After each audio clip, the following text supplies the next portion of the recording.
আমি কথা দিয়ে কথা রেখেছি, শয়তান আসেনি তো ফিরে। আমি শয়তান তাড়ানো গল্প লিখেছি আমার সারাটি জীবন ধরে। আমি অন্ধকারে মোমবাতি জ্বালিয়েছি, তবুও পাইনি ভূতের খোঁজ। আমি ভূতের অপেক্ষায় ছিলাম, ভূত নিজেই হয়েছিল নিখোঁজ। তো হ্যালো কাছের মানুষজন, আপনাদের অপেক্ষার পর শেষ করে এই কনকনা শীতের মধ্যে আরেকটি দুর্দান্ত ভিডিও নিয়ে ফিরে আসলাম। Good, very good. তো আজাইরা পেছান না করে আজকের ভিডিওটি শুরু করা যাক। তো আজকের ভিডিওতে হৃদয় ভাঙার গর্জন বইয়ের লেখক থসব বিল্লাল, নাসাবাই বিনোদন ও অমর ভাইকে নিয়ে ভুনা খিচুড়ি বানাবো। দেখতে খুব ইচ্ছা করছে, তাই না? খিচুড়িটির স্বাদ কিন্তু দুর্দান্ত হতে চলেছে, তো পুরো ভিডিওটি না দেখে স্কিপ করবেন না। तो चलिए शुरू करते हैं।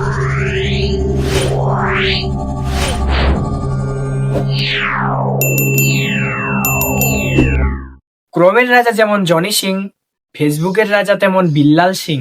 মিথ্যা কথা, আমি বিশ্বাস করি না।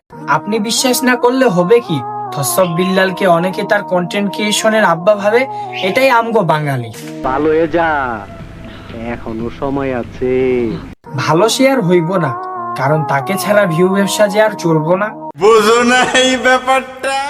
সফলতার গল্প আমি বলতে চাই আবার, মদন কাকাকে নিয়ে বই লিখেছি আমি, কেনা উচিত সবার। 44 লাখ টাকা কামিয়েছে মদন কাকা, লেগেছে 3 মাস। মদন কাকার এই বইটি কিনলে তোমরা খাওয়া আইকাওয়ালা আবার। বাবা, আপনি তো দেখি কবি হয়ে গেছে। শুধু আমি না, কাকাও হয়েছে কবি। সেই কবিতা শুনবা নাকি তুমি? হ্যাঁ, আমি কথা দিয়ে কথা রেখেছি, শয়তান আসেনি তো ফিরে। আমি শয়তান তাড়ানো গল্প লিখেছি আমার সারাটি জীবন ধরে। আমি অন্ধকারে মোমবাতি জ্বালিয়েছি, তবুও পাইনি ভূতের খোঁজ। আমি ভূতের অপেক্ষায় ছিলাম, ভূত নিজেই হয়েছিল নিখোঁজ। गजब बेइज्जती है। তোমরা যতই করো তাকে বেজ্জতি, ততই হবে তার উন্নতি। বই বিক্রির সাথে সাথে ধরেছে সে এখন মুড়ি বিক্রি। ঠিক ধরিস। আমি ঠিক ধরি বা ভুল ধরি, হোয়াটসঅ্যাপ বিল্লালের সন্তানেরা যদি আমার এই ভিডিও দেখে, আমারে ফোন কইরা এই কথা যদি আরেকবার তুমি মুখে আনো না, তোমার ওই মুখে আমি ঝামা ঘষা দিব। ও আমি ভয় পাইছি, চলেন আপনাগো আব্বার একটা শায়রি শুইনা আসি। আমি কথা দিয়ে কথা রেখেছি, তুমি আসনি তো ফিরে। আমি ঘুরে দাঁড়ানোর গল্প লিখেছি পুরোটা জীবন ধরে। আমি অন্ধকারে আলো জ্বালিয়েছি, তবুও পাইনি খোঁজ। আমি তোমার জন্যই অপেক্ষায় ছিলাম, তুমি হয়েছিলে নিখোঁজ। আপনার খুব রাগ হচ্ছে না? রাগ তো হইবই, আমি তো আর আপনাগো আব্বার মতো বই লিখতে পারি না। তবে শুনলাম অমর ভাই নাকি একটা বই লিখেই ফেলেছে, বইয়ের নাম দিছে আবার শয়তান ধরার গর্জন। বাহ, চমৎকার প্রতিভা। কেমন প্রতিভা, চলেন তার মুখ থেকে একটা শায়রি শুনে আসি। পাবলিক ভোদাই হতে চাইলে আমি বানাবো, পাবলিককে ভোদাই বানানোর এই উপায় পুরো দুনিয়াকে জানাবো। পাবলিক ঠিকই আমাকে বিশ্বাস করবে, ভাববে আমি থেকে যাব, কিন্তু না, তাদের পুং মারা শেষ হয়ে গেলে ঠিকই আমি পালাবো। পাবলিককে ভোদাই বানানোর গর্জন, পৃষ্ঠা নাম্বার 14 কিন্তু আপনি এখন আমাদের ফেসবুক পেজ এবং ইউটিউব চ্যানেলটি সাবস্ক্রাইব করেননি? আপনি চিন্তা করবেন না। আচ্ছা সব বাদ দিলাম, তবে মনে কইরা আমাদের ফেসবুক পেজ এবং ইউটিউব চ্যানেলটি সাবস্ক্রাইব কইরা দিয়ান, তাইলে ভিডিও বানাইতে আরো ভালো লাগবো।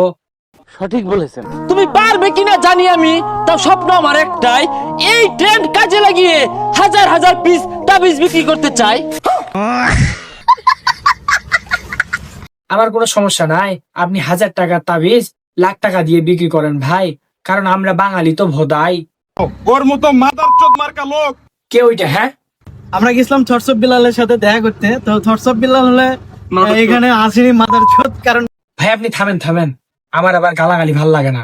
ও আচ্ছা, তুমি কথা দিয়ে কথা রাখুনি, করেছো অনেক বাটপারি। তুমি নিজেই বিশৃঙ্খলা সৃষ্টি করে ভক্তদের দিয়েছো গালি। তুমি ঘরে ঘরে কন্টেন্ট ক্রিয়েটর জন্ম দিয়েছো টাকার লোভ দেখিয়ে। তুমি যেসব ছন্দ দিয়ে বই লিখেছো, ওইসব ছন্দ 2021 সালে টিকটকাররা দিয়েছে মেরে। সবাই তো ভালোই কবিতা বলতেছে, তো এই ব্যাকগ্রাউন্ড সাউন্ডটা পিছনে লাগাইয়া আমিও একটা কবিতা বলি আমার প্রিয়তমাকে নিয়ে। ওরে বাবা রে বাবা রে বাবা। এই সময় কম, শুরু করো। আমি কথা দিয়ে কথা রাখিনি, তুমি এসেছিলে ফিরে। আমি ধ্বংস হওয়ার গল্প লিখেছি সারাটা জীবন ধরে। আমি জ্বালানো ঘর অন্ধকার করেছি, তবু পেয়েছিলাম তোমার খোঁজ। তুমি আমার অপেক্ষায় ছিলে, আমি হয়েছিলাম নিখোঁজ। মদন কাকার গর্জন, পৃষ্ঠার নাম্বার 14 বাইগান।